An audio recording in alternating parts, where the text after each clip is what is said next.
எனக்கு ஒரு 15 இயர்ஸ் முன்னாடி தைராய்டு இஷ்யூனால லெஃப்ட் சைட் கிளாண்ட் ஃபுல்லாகவே ரிமூவ் பண்ணிட்டாங்க. 100 mg போட்டுட்டு இருந்தேன். எங்கள் ஹஸ்பண்டோட ஃப்ரெண்டு மூலயமா நியூட்ரிஷன் சென்டருக்கு போகிறதுக்கான வாய்ப்பு கிடச்சி 3ஆவது நாளே நல்ல ரிசல்ட் இருந்தது. 1.2 kg கிட்ட நான் வெயிட் லாஸ் பண்ணியிருந்தேன். அது மட்டும் இல்லாமல் நியூட்ரிஷன் சென்டருக்கு போயிட்டு அங்கே என்ன சொல்லி கொடுத்தாங்களோ அதுபடி நான் ஃபாலோ பண்ணி 21 kg வெயிட் லாஸ் பண்ணியிருக்கேன். அது மட்டும் இல்லாமல் நான் என்னோட தைராய்டு டேப்லெட் இப்போ நான் கன்சியூம் பண்ணுறதும் கிடையாது. எனக்கு வந்து மந்த்லி பார்த்தீங்கன்னா காஃப் வறட்டு இருமல் சொல்லுவாங்க இல்லைங்களா, அது அடிக்கடி வந்துட்டே இருக்கும். அடிக்கடி நான் ஹாஸ்பிட்டல் போயிட்டு அதுக்கான அலர்ஜி இன்ஜெக்ஷன் போட்டுட்டா தான் எனக்கு அந்த காஃபே சரியாகும்.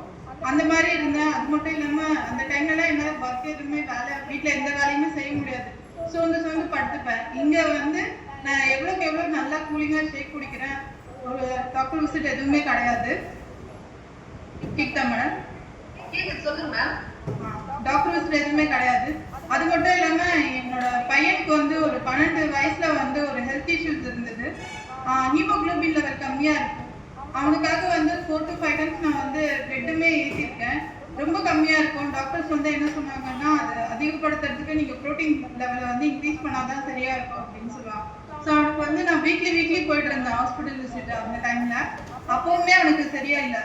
அதுக்கப்புறமா நான் வந்து டெய்லி பேசிஸ்ல வந்து 1 hour வந்து அவனுக்கு ஏதாவது கொடுத்துட்டே இருப்பேன். இந்த மாதிரி மண்ணீரல் சூப் கொடுப்பேன், ஜூஸ், ஏபிசிடி ஜூஸ் கொடுப்பேன், மாதுளப்பழம், யார் என்னென்ன சொல்றாங்களோ ப்ரோட்டீன் எதுல இருக்கோ அது எல்லாமே கொடுத்து அவனோட வெயிட் மட்டும்தான் இன்க்ரீஸ் ஆச்சு தவிர அவனோட ஹெல்த் இஷ்யூஸ்ல ஒரு இம்ப்ரூவ்மெண்ட்டும் இல்லை.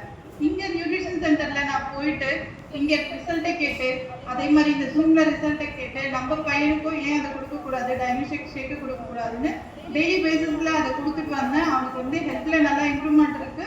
அவங்களுக்கு வந்து ஹீமோகுளோபின் லெவல் பார்த்தீங்கன்னா 14 to 15 above இருக்கு. பிளேட்லெட்ஸ்மே 2 lakhs above இருக்கு. நல்லா ஹெல்த்தியா இருக்காங்க.